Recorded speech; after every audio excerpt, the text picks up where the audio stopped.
estamos todos en la posmodernidad. ¿Qué significa posmodernidad? Hasta para poner fechas que en la historia no queda muy bien, para poner una fecha muy precisa, año 1900 muere Nietzsche. Nietzsche es el que dijo Dios ha muerto. Cuando dice Dios ha muerto, para Nietzsche no es el Dios de la religión, es únicamente el que ha muerto. Es la razón de la Ilustración. La razón o raison francesa sustituye a Dios. Y Nietzsche dice, este Dios, esta razón, la diosa razón, ha muerto. Ya no hay razón. Entonces no queda ningún absoluto. Todo es relativo. No cabe en la posmodernidad quien diga yo poseo la verdad, yo poseo la belleza, yo poseo la bondad. El libro esencial o iniciático de las filosofías posmodernas es un libro del fenomenólogo francés Jean-François Lyotard, que se llama La condición posmoderna. La condición posmoderna, Lyotard empieza diciendo, este es un análisis sobre el saber en las sociedades desarrolladas. Y a breves páginas concluye que en realidad en las sociedades desarrolladas es donde se acumula más el saber. Al acumularse más el saber, se acumula más el poder. En la posmodernidad explicada a los niños, Lyotard tiene un texto muy importante, axial, que se llama Misiva sobre la historia universal. Ahí va a enumerar los grandes relatos que se han impuesto hasta ese momento en la civilización occidental y va a decretar la muerte de los grandes relatos. ¿Qué significa esto de la muerte de los grandes relatos en Lyotard? Lyotard dice que hay 4 grandes relatos. El relato cristiano, que es el relato en el cual Dios manda a su Hijo a sufrir y a morir por la redención de los hombres. Esa muerte genera la promesa divina expresa la promesa justamente de que todos los hombres se encontrarán en el reino de los cielos y habrá entonces un espacio de plenitud. Este espacio de plenitud lo prometen todos los grandes relatos.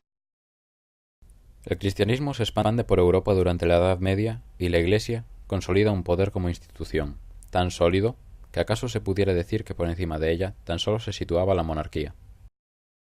Dios era el principio y el fin, el consuelo y la explicación, la expiación y el castigo, y la muerte. Dios se apoderó también del terreno artístico. El objeto artístico medieval tiene, en el seno de dicha sociedad, un carácter básicamente funcional. En primer lugar, constituye una ofrenda a Dios con el fin de obtener su gracia e indulgencia. Por otro lado, el de ser intermediario entre el mundo sobrenatural y el humano, a través de lo visible hacia lo invisible. Posee, además, una función pedagógica, consistente en explicar los dogmas de la fe y la historia sagrada a los iletrados, y por último, el de ser una afirmación de poder. La selección y la disposición de los en un cuadro debía ser teológicamente correcta. Este arte llena todo el espacio disponible, sin desperdiciar nada como cielo vacío. El término que la crítica de arte utiliza para esto es horror vacui, el miedo al vacío, la fobia al caos, a la nada. En medio de esta corriente de vida y pensamiento fundamentada en Dios, algunos teólogos anclan su reflexión algo más lejos de él. Meister Eckhart y Fredexio de Tours, por ejemplo, tratan de arrojar luz sobre el oscuro asunto de la nada. Meister Eckhart se plantea la figura de Dios como creador. Dios es creador, pero no crea fuera de sí mismo. Eckhart baraja la idea de la creación ex nihilo, concluyendo que Dios crea las criaturas a partir de la nada, es decir, de la no existencia. Fredexio de Tours reflexiona y presenta la cuestión de la nada, como mera participante del problema de los universales. Da una respuesta afirmativa a la existencia de la nada, alegando que negarla sería precisamente confesar que es algo. Así aparece una ingenua identificación del ser y la nada. Puede ser la destrucción universal, pero esa es la apuesta. ¿Merece la pena vivir si los humanos son simplemente unos juguetes de la divinidad?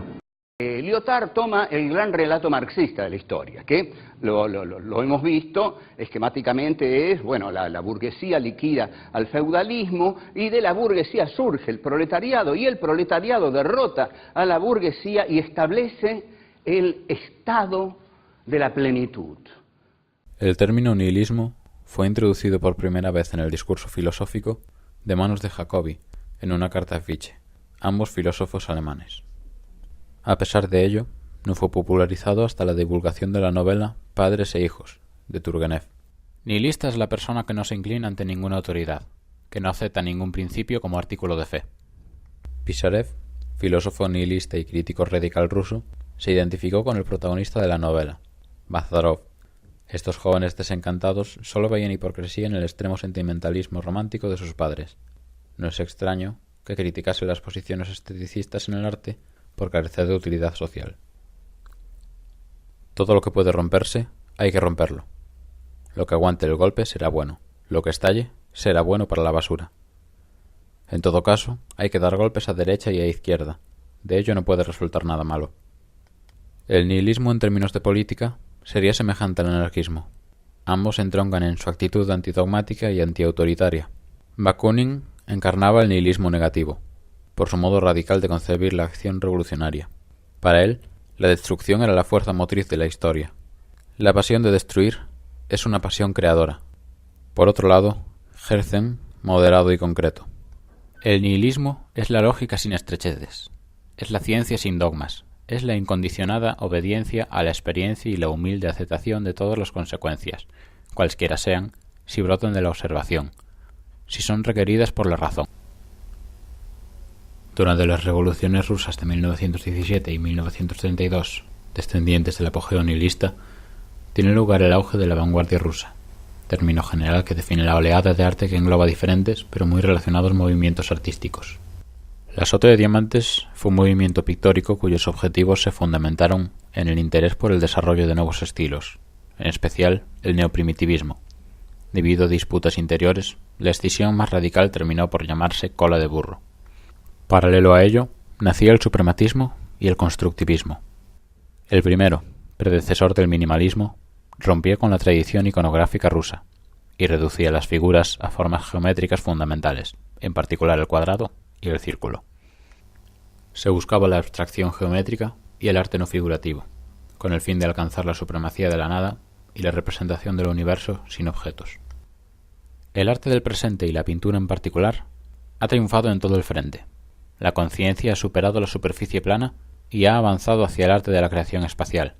A partir de ahora, la pintura queda para aquellos que, pese al esfuerzo infatigable de su conciencia, no han logrado liberarse de la superficie, para aquellos cuya conciencia ha continuado siendo plana, porque no han podido superar la superficie plana. El proletkult y el realismo socialista terminan con este sueño de emancipación y ponen todas las artes al servicio del pueblo y del partido. El anhelo de desprenderse de los valores típicos y restrictivos, de retomar el arte primero, retornar a lo salvaje y regresar a lo primitivo, fue la principal motivación creadora de las vanguardias artísticas del siglo XX. Bataille explica que el hombre siente nostalgia de su condición animal. Entonces, emplea la transgresión para darle la espalda a la humanidad, acaricia la violencia. El arte sería un instante elevado en el que las prohibiciones se abren y la diferencia entre animal y hombre es recorrida. Así, el fauvismo, arte de las fieras, iniciaba sin percatarse el principio del florecimiento de toda una serie de corrientes artísticas portavoces del nihilismo estético y temático. Con el expresionismo, la realidad exterior y la verdad objetiva desaparecen y se deforman a gusto del artista. El cubismo se contamina de ello, distorsiona y destruye la perspectiva de origen renacentista.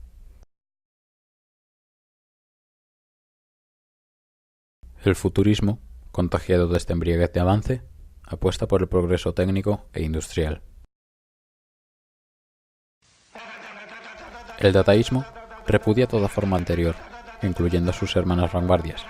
El vitalismo dadaísta pasa por la reivindicación del nihilismo, de la duda sistemática. Todo es Dada, desconfiad de Dada. Toda persona puede crear un sofisticado poema o una bella escultura según Dada. Dada es la burla, la provocación, el mal gusto. El surrealismo pone freno al torbellino Dada y mitiga su combate. Racionaliza lo irracional, lo onírico. Desbaratadas las nociones clásicas del color, de la temática, de la perspectiva y del soporte, el ciclón de la ruptura encuentra amparo en la modernidad. El informalismo es un arte esencialmente abstracto. Un ejemplo de informalismo es el arte bruto, el arte de los niños, de los marginales y de los locos. En este arte se encontraba el verdadero impulso creador, la espontaneidad ancestral de los primitivos y de los nostálgicos de lo primitivo. La nueva figuración nació en contraste al informalismo bajo la influencia de la filosofía existencialista. La generación Beat se refiere a un grupo de escritores estadounidenses de la década de los 50 que rechazaban los valores clásicos. Esta nueva forma de ver las cosas dejó su legado en la posterior contracultura. Al mismo tiempo, los Angry Young Men relataban en Gran Bretaña su concepción pesimista del mundo. El pop art trasladó elementos de la cultura popular, identificables y comprensibles para el ciudadano común, a la categoría de arte. Que estos elementos se vendiesen en supermercados implica simbólicamente que la obra de arte se transforma en mercancía. Al ser asequibles y mundanos, el pop art se convierte en el arte de lo vulgar y desechable, ya que además, gracias a la serigrafía, pueden producirse en serie como los objetos industriales, y así perder el valor de la exclusividad. El nuevo realismo nace afín al pop art, pero aborda la misma crítica de un modo más desagradable. Se centra en los materiales de desecho. Mierda de artista por Piero Manzoni. 10, 11, 12, 13.000 libras. 14.000 libras. 19.000 libras por ahí detrás. 19.000. ¿Alguien ofrece 20.000? Vendido por 19.000 libras. Es suya, señor. Muchas gracias. Algunos de ellos fueron los pioneros del arte conceptual. Bataille desarrolla que la fiesta artística es el quebrantamiento de las restricciones de la comunidad y el retorno a la inmensidad primaria. El artista rompe los preceptos de la civilización y se exalta por encima de sí mismo. Se acerca a la experiencia del ser. En el arte de acción, la obra final pierde el valor y lo toma el proceso, y el proceso no puede ser comercializado, al igual que el arte sin objeto como la performance. El minimalismo quería despojarse del lastre de la politización. Deseaba existir sin la carga de los ideales de formación de los burgueses. Por ello, el arte minimalista es la desmaterialización hacia la nada, que nos hace sentir nada. Es el principio del fin de la modernidad. En todo el mundo. Pero por otro se les acusa de haber sostenido e incluso de haber hecho subir los precios de Warhol en las subastas. Así es ahora el juego, y eso no está mal, porque, bueno, el arte se ha convertido en una mercancía como otras muchas cosas. La única diferencia es que puedes tener contigo esa mercancía, puedes utilizarla, puedes usarla para socializar, te da cierto estatus, cierto tipo de posición. Cuando ves lo que está pasando, cuando ves esas subastas de Damien Hirst o Warhol, ¿qué piensas? ¿Eso es bueno?